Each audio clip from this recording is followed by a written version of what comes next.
नमस्कार, आप देख रहे हैं 4 PM बिहार और मैं हूं अभिषेक मिश्रा। बिहार में जो राजनीतिक घटनाक्रम है, महागठबंधन में जो तकरार है और उसके बाद जो अंदेशा है, जिसके आसार नजर आ रहे हैं, कहीं नीतीश कुमार फिर भारतीय जनता पार्टी के साथ चले न जाएं, कहीं नीतीश कुमार फिर पाला न बदल लें। और इन कयासों ने, इस आसार ने, इस अंदेशे ने बेचैनी बढ़ा दी है चिराग पासवान की। लोक जनशक्ति पार्टी रामविलास के राष्ट्रीय अध्यक्ष चिराग पासवान, जिनकी बीजेपी के साथ गलबहियां हैं इन दिनों और जिनका बीजेपी के साथ जाना तकरीबन तय है, बीजेपी के साथ सियासी दोस्ती का ऐलान कभी भी हो सकता है, उनकी एनडीए में एंट्री का ऐलान तकरीबन तय है। मंत्री बनने को लेकर अभी सस्पेंस है, लेकिन एनडीए में एंट्री का ऐलान कभी भी हो सकता है। उनकी बेचैनी बढ़ गई है, चिराग पासवान की बेचैनी बढ़ गई है।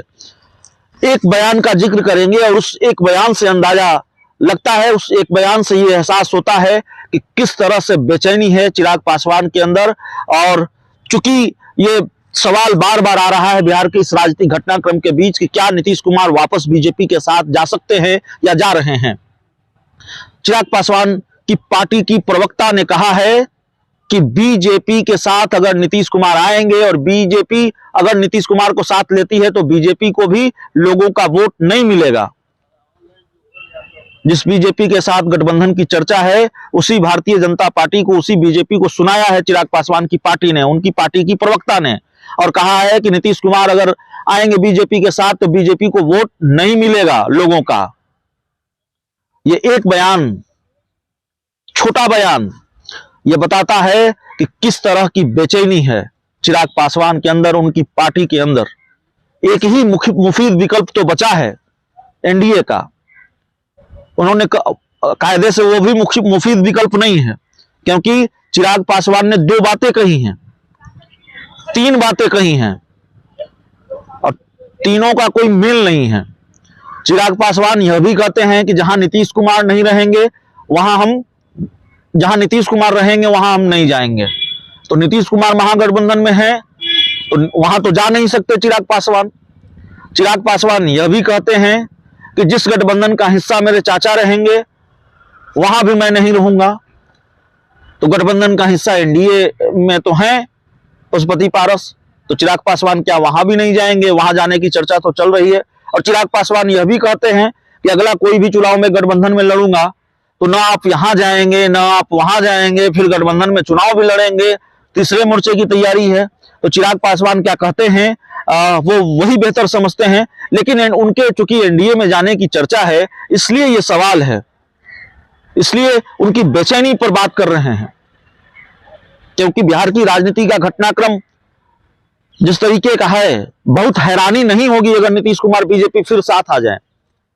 इसकी गुंजाइश बन रही है और बावजूद इसके बन रही है कि नीतीश कुमार भी ये कह चुके हैं अब बीजेपी के साथ कभी नहीं जाएंगे, और बीजेपी भी ये कह चुके हैं कि नीतीश कुमार के लिए हमारे दरवाजे बंद हैं।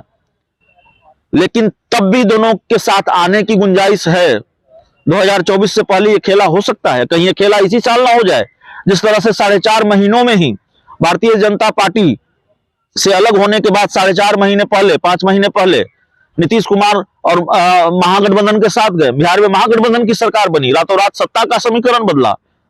और इस 4.5 महीने पुरानी दोस्ती का हाल यह है कि ट्वीट डिलीट हो रहे हैं, हमला करो ट्वीट डिलीट करो, एक नारा दे दूसरा नारा दो। नीतीश कुमार को खूब सुनाया जा रहा है, कार्रवाई नहीं हो रही है, जेडीयू अल्टीमेटम पर अल्टीमेटम दे रही है कार्रवाई के लिए। तो ये हाल है, और अगर ये हाल रहा तो जाहिर है दोस्ती दरकनी तय है, जो दरकती हुई नजर आ रही है। तो यही है बेचैनी का राज चिराग पासवान का, इसीलिए बेचैन है चिराग पासवान। कहीं नीतीश कुमार ने अगर पाला बदल लिया और बीजेपी के साथ चले आए, बीजेपी ने भी गले लगा लिया, हमारा क्या होगा? तो बयान चिराग पासवान की पार्टी का, चिराग पासवान की पार्टी की प्रवक्ता का, और यह बयान कि अगर नीतीश कुमार बीजेपी के साथ चले आते हैं तो बीजेपी को कोई वोट नहीं देगा, लोग वोट नहीं देंगे। बड़ा महत्वपूर्ण बयान है, हालांकि और भी कई बयान दिए हैं, लेकिन यह बयान बड़ा महत्वपूर्ण है। और इसीलिए यह सवाल है कि आखिरकार क्या लगातार चिराग पासवान की बेचैनी बढ़ रही है? महागठबंधन के झगड़े की वजह से, नीतीश कुमार और आरजेडी के बीच जो तनातनी है उसकी वजह से चिराग पासवान बेचैन हो रहे हैं। बहुत बहुत धन्यवाद।